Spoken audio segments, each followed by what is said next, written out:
Processus de requête devant la commission de la location immobilière. Mise en garde. Prenez avis que les renseignements fournis dans cette vidéo sont présentés avec l'intention d'offrir une ressource fiable pour mieux informer et guider le public en matière de droit de location à usage d'habitation de l'Ontario. Les commentaires et informations partagées sont pertinents dès la date de production qui est le 6 septembre 2024 et s'appliquent uniquement aux droits de location à usage d'habitation de la province de l'Ontario, car les droits à ces sujets sont différents d'une province à une autre. De plus, il s'agit d'informations juridiques et ne devraient pas être traitées comme des avis juridiques. Si vous êtes en situation de conflit lié à votre logement avec d'autres locataires ou avec vos locataires, il est fortement encouragé d'obtenir des avis juridiques qui s'appliquent à votre situation, si possible venant d'un professionnel compétent. À titre de référence, nous avons fourni les coordonnées de plusieurs services juridiques disponibles à la fin de cette vidéo. Introduction. Dans les deux vidéos précédentes, nous avons abordé le sujet des responsabilités entre les locataires et les locataires. Ici, l'objectif est de vous familiariser avec le processus qui suit une requête devant la Commission de la location immobilière ou CLI, afin que vous soyez bien préparés d'avancer votre cause d'une façon claire et efficace pour réussir un bon résultat lors de votre audience devant la CLI. De plus, si jamais vous vous retrouvez dans une situation où les locataires tentent de vous expulser du logement, nous allons discuter des aspects de ces processus ainsi que des stratégies pour vous défendre si vous vivez cette situation difficile. Préavis. Cette vidéo, nous employons la terminologie désignée par la loi en Ontario. Alors, nous employons locataire au lieu de propriétaire et convention de location ou simplement convention au lieu de bail.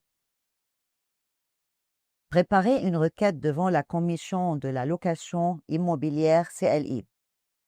Une requête devant la CLI pose par 5 grandes étapes.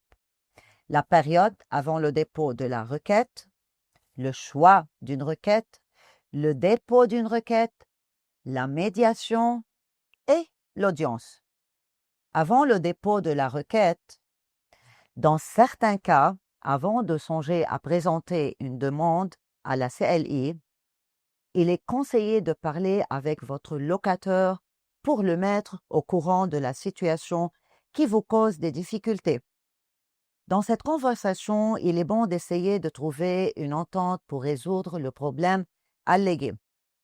Si cette conversation n'aboutit pas à un résultat positif, vous devez ensuite écrire à votre locataire pour lui demander de corriger le problème avant que vous déposiez la requête.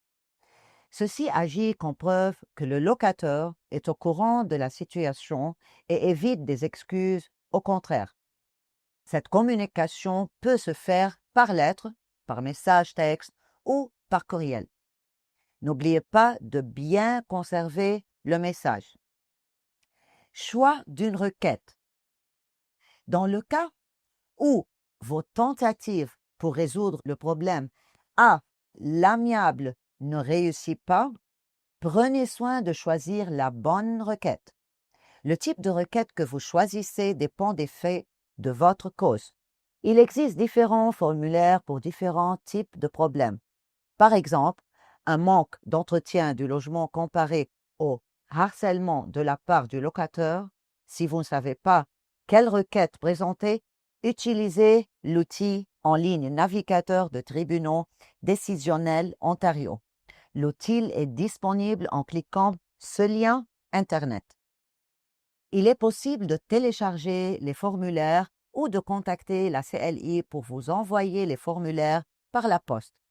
Dépôt d'une requête. Après avoir choisi la requête qui s'applique à votre situation, il est temps de la déposer à la CLI. Chaque requête nécessite le paiement de frais à la CLI et ces frais doivent être payés avant que la CLI n'accepte le dossier. Mais, si vous êtes une personne à faible revenu, il est possible de demander à la CLI de dispenser le paiement des frais. Ceci est fait en remplissant le formulaire « Demande de dispense du paiement des droits » disponible sur le site web de la CLI sous la vignette formulaire ou en consultant le lien Internet affiché maintenant. La CLI encourage l'utilisation de son nouveau portail de tribunaux décisionnels Ontario pour les requêtes. Dans le cas des locataires, vous pouvez utiliser le portail pour déposer les requêtes T1, T2, T5 et T6. Si une autre forme de requête s'applique dans votre situation, soit un T3, T4 ou T7, il est possible de déposer le formulaire par courriel électronique et payer les frais de dépôt en ligne ou envoyer le formulaire par la poste, par le téléphone ou déposer le formulaire à une succursale de Services Ontario qui accepte les documents de la CLI. Comment remplir le formulaire de requête? Lisez attentivement les instructions. Celle-ci vous indique si vous devez prendre d'autres mesures avant de déposer la requête. Elle précise aussi comment remplir le formulaire, quoi faire une fois qu'il est rempli et si vous devez joindre d'autres documents à la requête. Si vous ne déposez pas tous les documents requis ou commettez une erreur dans le formulaire, votre requête pourrait être réjectée. Demande de service en français et demande d'adaptation. S'il est préférable que le processus de règlement des différends se déroule en français, ou bien si vous avez un besoin de nécessite une adaptation pour participer à une audience ou que le type d'audience risque d'entraîner une injustice, le requérant doit soumettre une demande de service en français ou demande d'adaptation.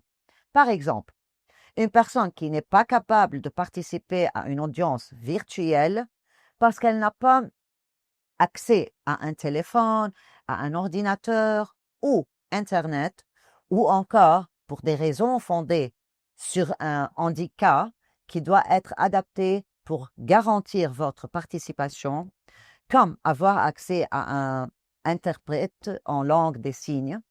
Le formulaire doit être envoyé dès que possible pour que la CLI ait le temps d'examiner la demande avant l'audience.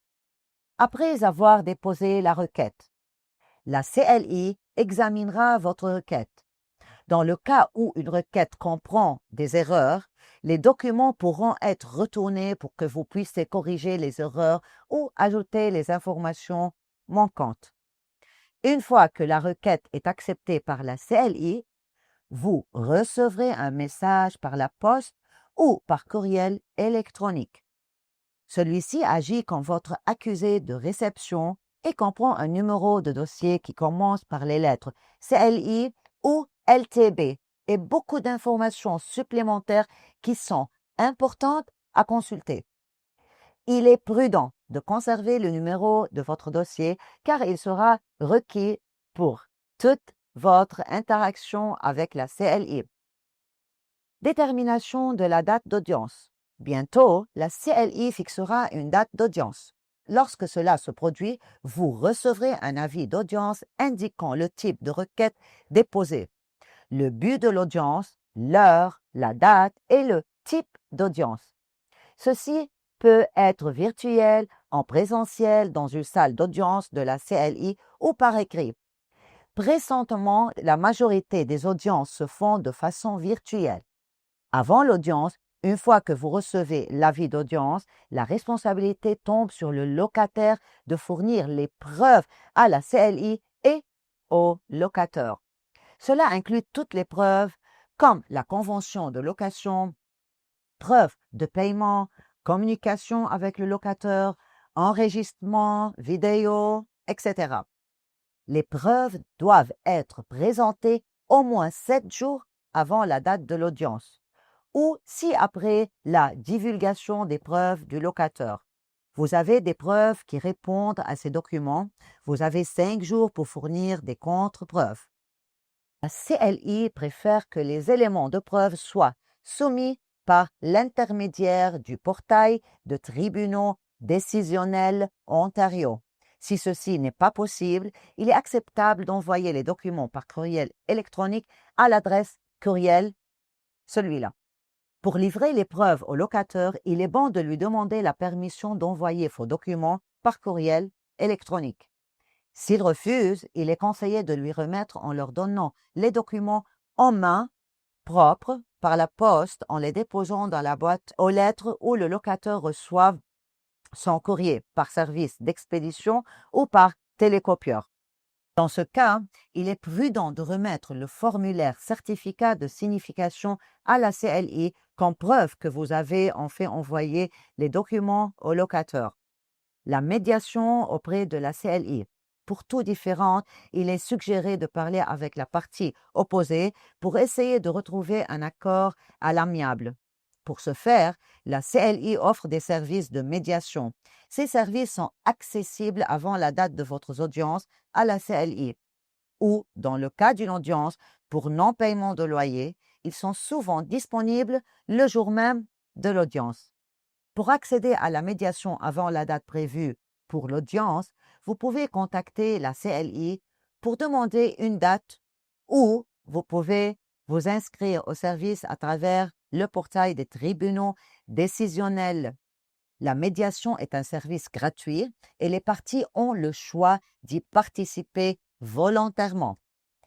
Tout ce qui est discuté dans la médiation est confidentiel et ne pourrait pas être introduit dans le cadre d'une audience.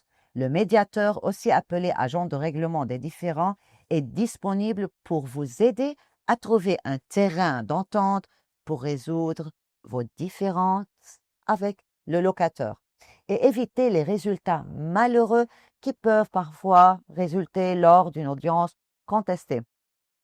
Sachez qu'un compromis en médiation doit être approuvé par le locateur et le locateur. Alors, ne vous sentez pas obligé d'accepter un accord qui vous causerait un énorme préjudice. Si les parties parviennent à un règlement à l'amiable, ceci devrait inclure des conditions claires et précises pour facilement guider les parties pour régler leurs différences. Ceci peut inclure un plan de paiement, un horaire pour effectuer des réparations ou des montants de dommages pour rembourser une des parties. Les conditions de l'entente peuvent être vastes et dépendent de la situation que le locateur traverse avec le locateur. Après avoir formellement mis l'entente par écrit, les parties sont obligées de respecter les conditions de l'entente. Sinon, l'autre partie peut demander la réouverture du dossier pour présenter à nouveau sa requête devant la CLI. Autrement, il est très commun que le locateur demande d'inclure une clause permise à l'article 78 de la loi de location à usage d'habitation. Il est très important que les locataires comprennent l'effet de cette clause qui permet au locateur de demander à la CLI de rendre une ordonnance d'exclusion contre le locataire sans avis lorsque le locateur allègue que le locataire a enfreint les conditions de leur entente. Si ceci vous arrive, vous recevrez une ordonnance qui explique que vous allez être expulsé de votre logement dans un bref délai.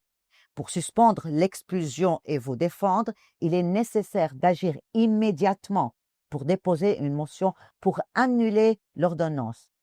Le formulaire pour faire une motion est disponible sur le site web de la CLI sous la vignette formulaire ou en consultant le lien Internet affiché maintenant. Vous avez 10 jours du prononcé de l'ordonnance pour rendre cette motion à la CLI et souvent moins de temps une fois que vous avez l'ordonnance en main. L'audience. Si la médiation échoue, une audience formelle sera nécessaire. Préparez-vous à présenter votre preuve et à soutenir vos arguments devant la CLI. Si vous avez l'intention de présenter un témoin devant la CLI, il est important qu'il soit disponible pendant l'audience pour témoigner. Dans de nombreux cas, vous aurez accès à un avocat de service. Il est fortement encouragé de parler avec l'avocat de service avant de procéder à une audience. Ils connaissent bien la loi et peuvent vous donner des conseils utiles pour vous défendre comme une requête présentée par votre locateur ou vous informer sur des questions importantes liées à votre requête. Cela mènera à des meilleurs résultats. Lors de l'audience, le membre de la CLI entendra les preuves et arguments pertinents pour l'enjeu entre le locataire et le locateur. Mais dans les cas où c'est le locateur qui avance la requête et qu'une expulsion est possible, les locataires doivent connaître leurs options pour répondre à la requête. Ils sont, en vertu de l'article 82, les problèmes que le locateur entend soulever à une audience relative à un arriéré de loyer. Et, en vertu de l'article 83, le pouvoir de la CLI de rejeter la requête du locataire ou ordonner un sursis d'exécution, d'expulsion pour une certaine période. L'article 82 précise que dans le cas où un locateur avance une requête et à la CLI pour des arriérés de loyer, le locateur a l'option de soulever toutes les questions qui pourraient faire l'objet d'une requête présentée par le locataire. Pour satisfaire aux exigences de cet article, le locateur doit donner préavis au locateur de son intention de soulever la question à l'audience et remplir et déposer le formulaire problème que le locataire entend soulever à une audience relative à un arrière de loyer, 7 jours avant la date prévue pour l'audience. Ce formulaire est disponible sur le site web de la CLI sous la vignette formulaire ou en consultant le lien Internet affiché maintenant. Ceci offre une bonne option pour les locataires qui souffrent de problèmes avec leur location. Par exemple, le manque de réparation ou le harcèlement du locateur. D'autre part, l'article 83 s'applique dans toutes les circonstances où une expulsion du locataire est possible. Même si le locateur réussit à prouver sa cause, la CLI est obligée de rejeter la requête du locateur si l'une des situations suivantes se présente. Le locateur a gravement enfreint aux obligations de la loi ou à un engagement essentiel de la convention de location. Le motif de la requête est que le locateur a porté plainte auprès d'un office gouvernemental alléguant que le locateur a enfreint aux normes de salubrité, sécurité, entretien ou sur les normes relatives à l'habitation. Le motif de la requête est que le locateur a tenté de faire valoir ses droits reconnus par la loi.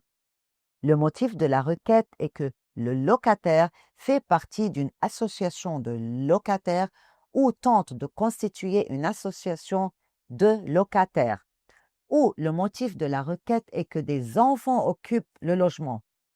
Dans d'autres cas, l'article 83 de la loi donne au locataire l'option de présenter des faits concernant sa situation personnelle.